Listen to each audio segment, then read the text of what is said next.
talk about today. And when I was thinking ahead of today's panel, I was thinking about the sort of policies that I've been covering for the past few years and the sort of people that I talk to who are affected by those policies. This pattern emerged that actually most of those people have been women.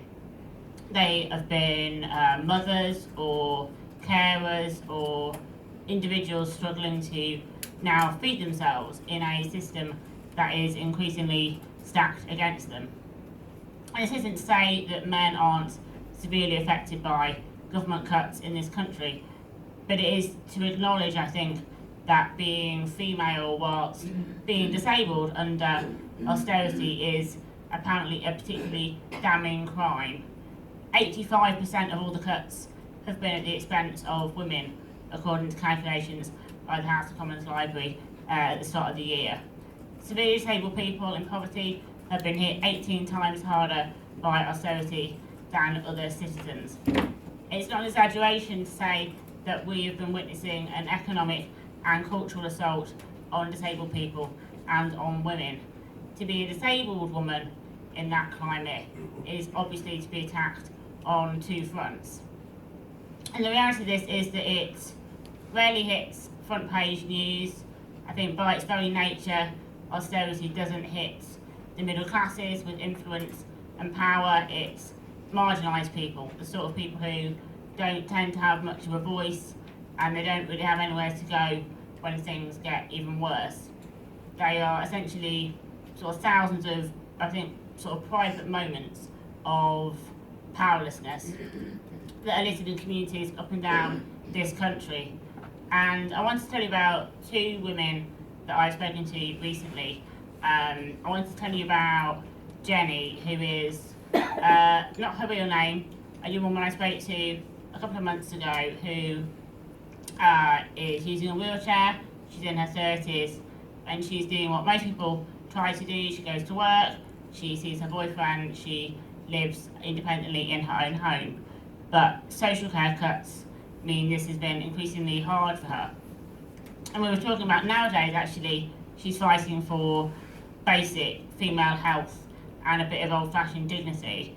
She told me that her local authority have now told her that even during her periods, she should have a strip wash instead of a shower because it's cheaper for them.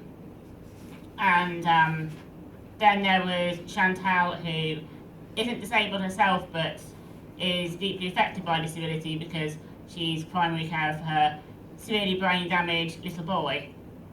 And Chantal told me that essentially she has to change him most nights out of his urine soaked pyjamas, and she has this thought in her head now that she's not just worrying about his health, she's worrying about the fact that she can't afford the extra heating to wash his pyjamas because she's had her benefits cut. I think, people like Chantal never expected those sort of things to be easy. She just didn't think it should be that hard. I think that is something that we need to start saying very loudly, that in the face of these very powerful, deep-seated myths about women's so-called natural role as carers or what it is to live with disability, it is not a natural side effect of disability for women like Jenny to feel undignified and vulnerable in their own home. It is not necessary for women like Chantal to have to worry about paying the bills as much as her little boy's health. What is happening to disabled women in this country is not an inevitability, and it didn't happen by accident. It is the result of political choices to pull the support from under people who most need it. We know that government is not the cause of disability. What government does is, I think, decide to make things easier for people like Jenny, or it decides to make things harder. It helps you pay the bills when you're sick, or it essentially starts sending you to food banks in your wheelchair. It provides opportunities to build a career, or it cuts support that leaves you in bed in the morning. It treats you with respect as an equal member of society, or it robs you of dignity and calls you a scrounger. And from the coalition to the first months of the majority Tory government, the Conservatives actively chose to orchestrate policies that have wildly, disproportionately hit members of society who are already struggling through this mix that we've been talking about of sex, of class and disability. We can go through them, we'll be here for most of the day. Working tax credits are being ripped from people, often women living on poverty wages, whilst cancer patients and people with Parkinson's are getting ready to have their sickness benefit cut by £30 a week. Rape victims are now being told to provide proof to the Department for Work and Pensions, so that if they get pregnant afterwards, they would be deemed to deserve child tax credits. As women turn up to food banks for sanitary towels and teachers are buying their pupils haircuts and underwear. We're at the point where a couple of months ago, a disabled woman hit the news because she had her baby removed because her local authority declared the extra social care costs would be too expensive. If this isn't a rallying cry for mainstream feminism, I don't know what is. Disabled women, I think, often seem to be removed from mainstream feminism, but when you look at it, they are fighting for the rights that go to the very heart of the movement.